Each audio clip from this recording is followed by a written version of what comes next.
Hello student, स्वागत है आपका पीसीएम स्टार क्लासेस पर। आज के वीडियो में हम आपको फॉर्मेल्डिहाइड से एसीटल्डिहाइड व एसीटल्डिहाइड से फॉर्मेल्डिहाइड प्राप्त करने का बहुत ही आसान तरीका बताएंगे। आप जानते हैं कि क्लास 12th में रसायन विज्ञान के पेपर में कैसे प्राप्त करोगे प्रकार के 5 प्रश्न पूछे जाते हैं और उन प्रश्नों में ये दोनों प्रश्न अक्सर पूछे जाते हैं। बहुत इंपॉर्टेंट प्रश्न है, बार बार पूछे जाते हैं। तो आइए इस वीडियो में हम आपको फॉर्मेल्डिहाइड से एसीटल्डिहाइड व एसीटल्डिहाइड से फॉर्मेल्डिहाइड बनाने का बहुत ही आसान तरीका बताएंगे।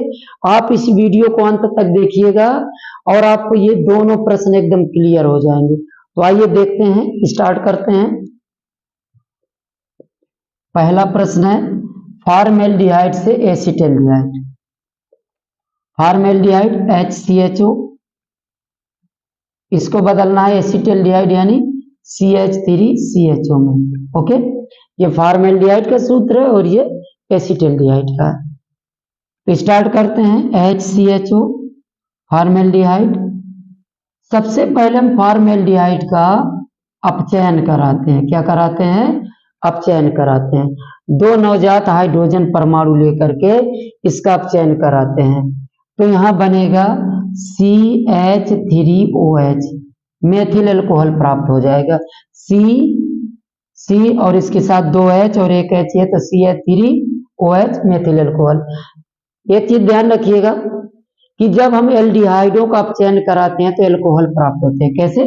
देखिए RCHO, ये क्या है? एल्डिहाइडों का सामान्य सूत्र है।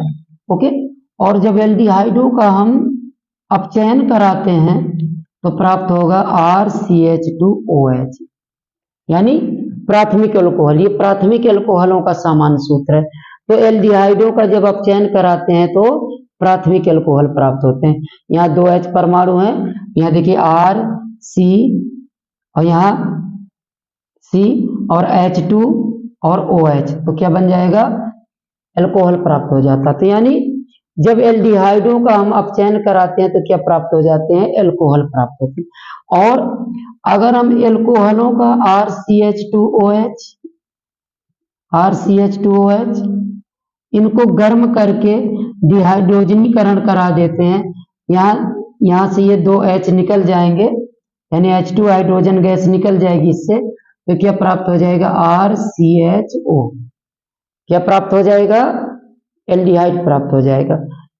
तो देखिए, अगर एल्डिहाइडों का अपचयन कराते हैं तो अल्कोहल प्राप्त होते हैं और अल्कोहलों को गर्म करके डिहाइड्रोजनीकरण कराते हैं तो क्या प्राप्त हो जाते हैं? एल्डिहाइड प्राप्त हो जाते हैं।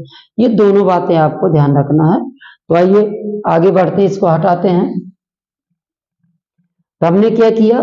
फॉर्मेल्डिहाइड का अपचयन करा दिया तो क्या प्राप्त हो गया? Methyl alcohol. ओके, अब देखिए, जब अल्कोहलों की क्रिया हम किसी हैलोजन अम्ल के साथ कराते हैं, अल्कोहलों की क्रिया अगर हम किसी हैलोजन अम्ल से कराते हैं तो अल्कोहलों का जो OH समूह होता है वो हैलोजन द्वारा विस्थापित हो जाता है। तो क्या बन जाएगा? OH किसके द्वारा विस्थापित हो जाएगा? हैलोजन द्वारा। तो RX और प्लस H2O, यानी एल्किल हैलाइड प्राप्त होते हैं और एक अणु जल निकल जाता है। तो अब देखिए, ये मेथिल अल्कोहल है, हम इसकी क्रिया किसी हैलोजन अम्ल से करा देंगे। हैलोजन अम्ल से मतलब जैसे X की जगह Cl या HBr या HI, ये क्या है? हैलोजन अम्ल है। तो इनमें से किसी से क्रिया करा देते हैं।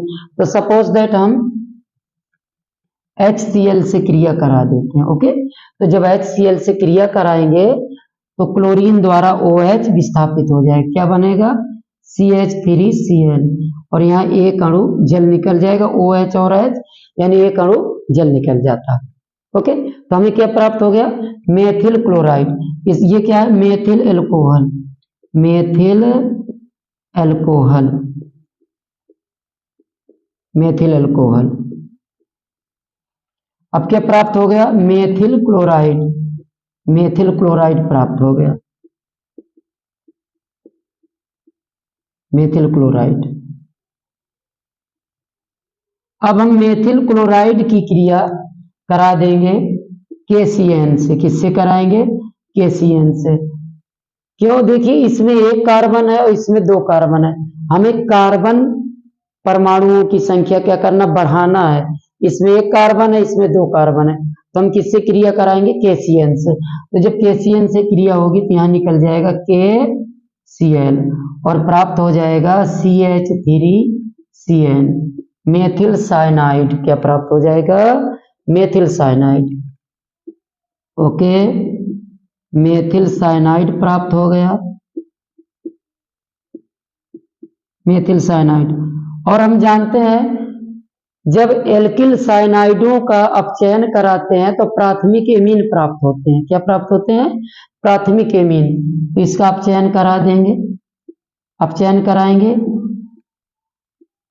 4 नवजात हाइड्रोजन परमाणुओं से इसका अपचयन करा देंगे। इस प्रकार से यहाँ देखिए प्राप्त हो जाएगा CH3 और CH2NH2, एथिल एमीन प्राप्त हो जाएगा। जब एल्किल साइनाइडों का अपचयन कराया जाता है तो प्राथमिक एमीन प्राप्त होते हैं। तो यहाँ देखिए CH3 और 2 H परमाणु C के साथ जुड़ जाते हैं और 2 H परमाणु N के साथ, तो CH3 CH2NH2 एथिल एमीन प्राप्त हुआ। क्या प्राप्त हो गया? Ethyl amine. ओके, अब हम एथिल एमीन की क्रिया करा देंगे नाइट्रस अम्ल से, HNO2 नाइट्रस अम्ल। हम जानते हैं कि जब प्राथमिक एमीनों की क्रिया नाइट्रस अम्ल से कराते हैं, जैसे देखिएगा RNH2, ये क्या प्राथमिक एमीन है। जब इसकी क्रिया हम कराते हैं HNO2 से, नाइट्रस अम्ल से, तो क्या बनेगा? ROH और प्लस N2 प्लस H2O। यानी जब प्राथमिक एमीनों की क्रिया हम नाइट्रस अम्ल से कराते हैं तो क्या प्राप्त होता है? ROH यानी एल्कोहल प्राप्त होता है और नाइट्रोजन गैस निकलती है, N और N2 और एक अणु जल यहाँ H2 और यहाँ से एक O, तो क्या बन जाएगा? H2O। यानी क्या प्राप्त हो जाता है? एल्कोहल प्राप्त होता है। ओके, तो हम क्या कराएंगे? एथिल एमीन की क्रिया नाइट्रस अम्ल से जब कराएंगे, यहाँ से देखिए एक अणु नाइट्रोजन गैस निकल जाएगी N और Na, और एक अणु क्या निकल जाएगा? जल निकल जाएगा H2 और यहाँ से एक O। तो हमें क्या प्राप्त होगा? CH3 CH2OH। क्या प्राप्त हो गया? एथिल एल्कोहल प्राप्त हो गया। ओके, तो जब प्राथमिक एमीनों की क्रिया नाइट्रस अम्ल से कराते हैं तो क्या प्राप्त होते हैं? एल्कोहल प्राप्त होते हैं। यानी ये प्राथमिक एमीन की क्रिया नाइट्रस अम्ल से कराई तो प्राथमिक एल्कोहल प्राप्त होते हैं। तो कौन सा एल्कोहल प्राप्त हुआ यहाँ पर? Ethyl alcohol. ओके, बस एक स्टेप और है, आ गया स्टॉप। अब अभी हमने क्या बताया था कि जब एल्कोहलों का डिहाइड्रोजनीकरण कराते हैं तो एल्डिहाइड प्राप्त होते हैं। अब हम इसको गर्म कर देते हैं, गर्म कर देंगे तो यहां से H2 निकल जाएगा। ओके, H2 निकल जाएगा तो क्या? CH3CHO। इस प्रकार से क्या प्राप्त हो जाएगा? फॉर्मेल्डिहाइड से एसिटल्डिहाइड प्राप्त हो जाएगा। आगे एसिटल्डिहाइड। तो ये बहुत ही आसान तरीका है। पहले क्या करना है? फॉर्मेल्डिहाइड है तो फॉर्मेल्डिहाइड का पहले क्या कर देना है? फॉर्मेल्डिहाइड का पहले अपचयन कर देना है। अपचयन कराएंगे तो मेथिल एल्कोहल प्राप्त होगा, उसकी क्रिया HCl से करा देंगे तो मेथिल क्लोराइड बनता है। उसकी क्रिया KCN से कराते हैं, पोटेशियम साइनाइड से कराते हैं तो मेथिल साइनाइड। और जब एल्किल साइनाइडों का अपचयन कराते हैं तो क्या प्राप्त होते हैं? प्राथमिक एमीन प्राप्त होते हैं, तो यहाँ एथिल एमीन प्राप्त होगा। और जब प्राथमिक एमीनों की क्रिया नाइट्रस अम्ल से कराते हैं तो एक अणु नाइट्रोजन गैस और एक अणु जल निकल जाता है और क्या बन जाता है, एल्कोहल प्राप्त होता है, प्राथमिक एल्कोहल। तो यहाँ बनेगा CH3CH2 और यहाँ से देखिएगा NN2 ओके और H2O। अब क्या बच गया, CH3CH2 और यहाँ पर OH, तो क्या बन जाएगा, एथिल अल्कोहल। और हम जानते हैं कि एल्कोहलों का जब डिहाइड्रोजनीकरण कराते हैं तो एल्डिहाइड प्राप्त होते हैं। तो अब हम इसका क्या करा देंगे, गर्म कर देंगे। तो गर्म करेंगे तो इससे हाइड्रोजन गैस एक अणु निकल जाएगी यहाँ से, तो बन जाएगा CH3CHO। इस प्रकार से ये बहुत ही आसान तरीका है। अब आइए देखते हैं दूसरा प्रश्न, इसको हटा देते हैं।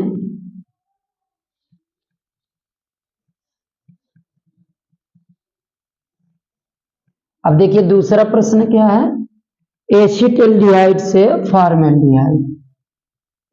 एसिटल्डिहाइड CH3CHO, इसको बदलना है आपको HCHO में। ओके, स्टार्ट करते हैं। CH3CHO, acetaldehyde, acetaldehyde, acetaldehyde. सबसे पहले हम एसिटल्डिहाइड का ऑक्सीकरण कराते हैं। क्या कराते हैं, इसका ऑक्सीकरण कराएंगे। तो हम जानते हैं कि जब एल्डिहाइडों का ऑक्सीकरण कराते हैं तो कार्बोक्सिलिक अम्ल प्राप्त होते हैं। तो क्या प्राप्त हो जाएगा, CH3COOH। क्या प्राप्त हुआ, ये एसिटिक अम्ल, एसिटिक अम्ल प्राप्त हो गया। ओके, अब आपको इसकी क्रिया करा देना है अमोनिया से। जब अमोनिया से इसकी क्रिया होगी तो योगात्मक उत्पाद बनेगा CH3COONH4। CH3COONH3 और है तो NH4, अमोनियम एसीटेट प्राप्त होता है। क्या प्राप्त होता है, अमोनियम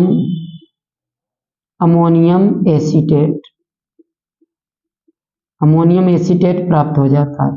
अब हम क्या करते हैं, अमोनियम एसीटेट को गर्म कर देते हैं।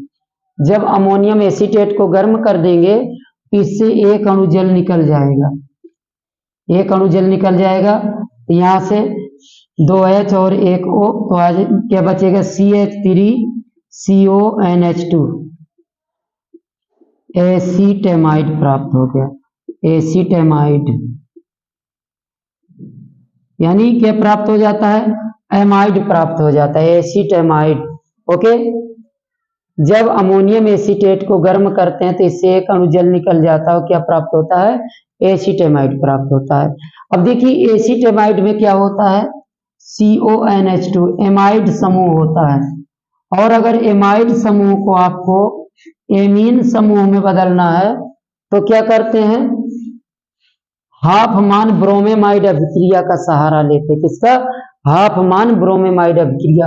हाफमान ब्रोमेमाइड अभिक्रिया द्वारा एमाइड समूह को एमीन समूह में बदला जाता है, यानी Br2+4KOH। ओके, जब किसी एमाइड की क्रिया ब्रोमीन जल व एल्कोहलिक OH के साथ कराते हैं तो जो एमाइड समूह होता है वो एमीन समूह में बदल जाता है, यानी एमाइड होते हैं जो एमीनों में बदल जाते हैं। ओके, तो देखिए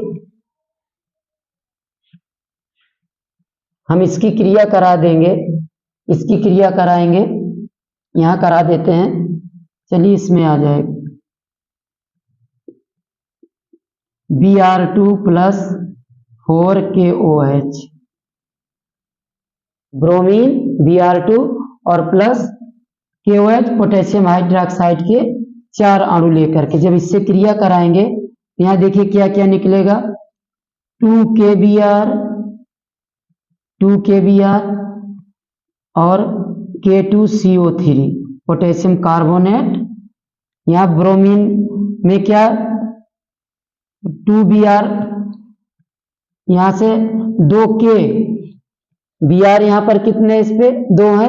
ब्रोमीन में कितने परमाणु, 2 परमाणु है ब्रोमीन के, और यहां से 2 पोटेशियम परमाणुओं से क्रिया करेंगे तो क्या बन जाएगा, 2KBr निकल जाएगा, पोटेशियम ब्रोमाइड बनेगा। और यहाँ भी 2K परमाणु बचे हैं तो वो क्या बना देंगे, K2CO3 पोटेशियम कार्बोनेट और 2 अणु जल निकल जाता है, 2 अणु जल निकल जाता है। तो ये प्राप्त हो जाएगा CH3NH2। क्या प्राप्त होगा? एसिटेमाइड है जो वो किस में बदल जाए? एमीन में, यानी मेथिल एमीन प्राप्त हो जाएगा। मेथिल एमीन क्या प्राप्त हो जाएगा? Methyl amine. ओके, यहां से जब Br2 + 4KOH क्रिया कराएंगे तो क्या प्राप्त हो जाएगा? यहाँ CH3NH2। CH3NH2 जो एमाइड ग्रुप होता है, एमाइड ग्रुप किस में बदल जाएगा? एमीन ग्रुप में बदल जाता है। ओके, तो क्या आ जाएगा? CH3NH2, ये आ गया मेथिल एमीन, और यहाँ क्या निकल जाएगा? 2KBr, K2CO3, 2H2। अब हमें क्या प्राप्त हो गया? मेथिल एमीन प्राप्त हो गया। अब हम क्या करेंगे? हम जानते हैं कि जब प्राथमिक एमीनों की क्रिया हम किससे कराते हैं? नाइट्रस अम्ल से। किससे कराते हैं? नाइट्रस अम्ल से। तो जब नाइट्रस अम्ल से क्रिया कराएंगे तो नाइट्रोजन गैस और 1 अणु जल निकल जाएगा, और प्राथमिक एमीन किस में बदल जाते हैं? अल्कोहल में बदल जाते हैं। यहां से N2 ओके और H2O, अब क्या बच जाएगा? CH3OH यानी मेथिल अल्कोहल प्राप्त हो गया। अब मेथिल अल्कोहल का हम क्या कराएंगे? इसका डिहाइड्रोजनीकरण करा देंगे, तो यहां से 1 अणु हाइड्रोजन गैस निकल जाएगी इधर से, यानी 2H परमाणु निकल जाएंगे। तो क्या क्या बनेगा? यहाँ पर 1 H बचेगा, तो HCHO फॉर्मेल्डिहाइड प्राप्त हो जाएगा। फॉर्मेल्डिहाइड। इस प्रकार से एसिटेल्डिहाइड से फॉर्मेल्डिहाइड प्राप्त हो जाता है। क्या किया? सबसे पहले एसिटेल्डिहाइड का ऑक्सीकरण करा दीजिए तो एसिटिक अम्ल प्राप्त होगा। फिर एसिटिक अम्ल की क्रिया अमोनिया से कराइए तो अमोनियम एसीटेट बनेगा। उसको गर्म करेंगे तो 1 अणु जल निकल जाएगा, एसिटेमाइड बनेगा। और एसिटेमाइड की क्रिया ब्रोमीन जल और एल्कोहलिक OH से कराते हैं, इसमें जो एमाइड समूह होता है वो एमीन समूह में बदल जाता है, तो मेथिल एमीन प्राप्त हो गया। अब मेथिल एमीन की क्रिया हमने किससे करा दिया?